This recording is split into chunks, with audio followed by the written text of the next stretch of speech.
Antônio, tudo bem? Boa tarde para você, boa tarde para todo mundo que está com a gente aqui na SIC. Sim, esquema de segurança mais reforçado, especialmente do lado de fora, no portão de entrada da base americana Elmendorf Richardson, que fica aqui em Anchorage, no Alasca, que vai receber esse encontro histórico entre o presidente dos Estados Unidos, Donald Trump, e o presidente da Rússia, Vladimir Putin. Olá, Cristiana, tudo bem? Boa tarde para você, boa tarde para todo mundo que está acompanhando a gente aqui na programação da SIC. É isso, o Palmeiras é um time dos brasileiros entre os mais fortes que vão disputar esse Super Mundial de Clubes e é com certeza um time que pode sim dar trabalho para os grandes do futebol europeu. A gente está falando de uma equipe que classificou para o Super Mundial de Clubes como campeão da Libertadores de 2021 e é treinado por um técnico português, o Abel Ferreira, que já foi jogador do Sporting, treinador do Braga e é o técnico mais vitorioso na história do Palmeiras, né? São mais de 350 jogos, mais de 200 vitórias e 10 títulos. Entre esses títulos, 2 campeonatos brasileiros, 2 Libertadores e uma Copa do Brasil. Logo no primeiro ano dele aqui no Palmeiras, né, a gente inclusive está ao vivo do lado de fora do Allianz Parque, que é o estádio do Palmeiras aqui em São Paulo. Logo que ele chegou no primeiro ano, em 2020, já venceu a Libertadores e a Copa do Brasil. Então ele está há 5 anos no cargo, conhece muito bem esse elenco, que tem como grande destaque o Estevão, aquele ponta-direita tradicional,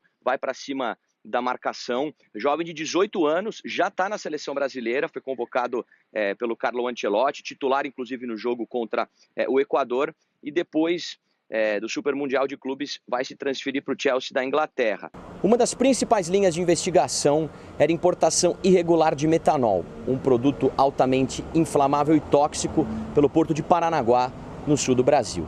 O metanol depois, de forma clandestina, era desviado para postos de combustíveis e distribuidoras, com o objetivo de adulterar, ou como a gente fala no Brasil, batizar a gasolina.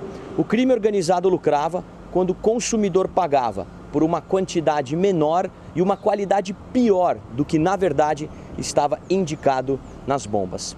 Segundo os investigadores, eram mais de 300 postos espalhados pelo Brasil nessa situação e cerca de 30% deles só aqui no estado de São Paulo.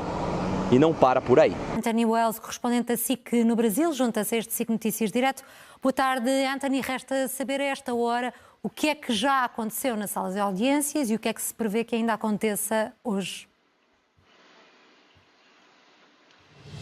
Olá, Joana, tudo bem? Boa tarde mais uma vez para você, para todo mundo que segue com a gente aqui na SIC. Pouco depois do meio-dia, horário de Brasília, pouco depois das 4 horas da tarde aí em Portugal, ou seja, pouco mais de 3 horas neste primeiro dia de julgamento, que neste momento está em pausa, né? Há um intervalo agora para o almoço e a segunda parte desse julgamento deve começar às 6 horas da tarde, horário de Portugal, portanto 2 horas da tarde, horário de Brasília. Nessa primeira parte, do primeiro dia desse julgamento histórico, tivemos primeiro a fala do Cristiano Zanin, que é o presidente da primeira turma do STF, detalhando como esse julgamento vai funcionar.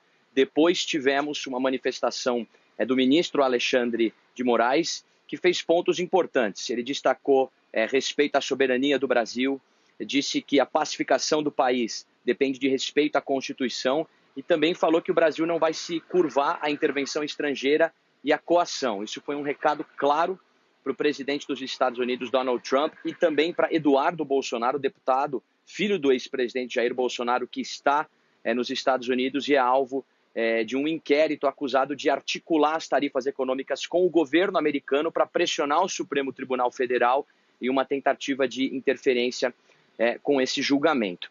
Essas mensagens recuperadas indicavam que o ex-presidente do Brasil, Jair Bolsonaro, tinha intenção de pedir asilo político na Argentina. Esse pedido, eventualmente, seria dirigido ao presidente do país vizinho, Javier Milei.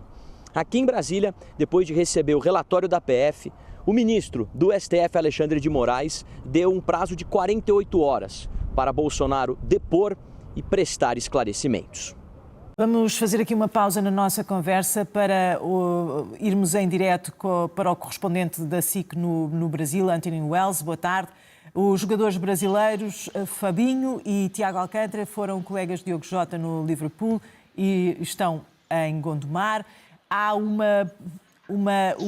efeito global da morte de Diogo Jota.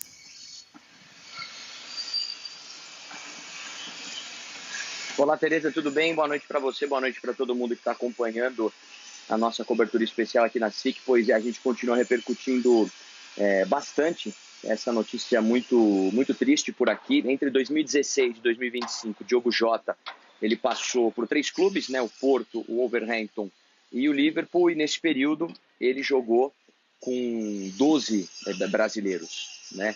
1 no Wolverhampton, 5 no Porto e 6 no Liverpool. O Roberto Firmino, por exemplo, é um deles, né? Jogou com o Diogo Jota entre 2020 e 2023, os dois foram campeões da Premier League em 2022, durante a pandemia, e ele foi um dos atletas brasileiros que foram às redes sociais prestar solidariedade, não só ele, mas atletas também da seleção brasileira que chegaram a jogar contra o Diogo Jota.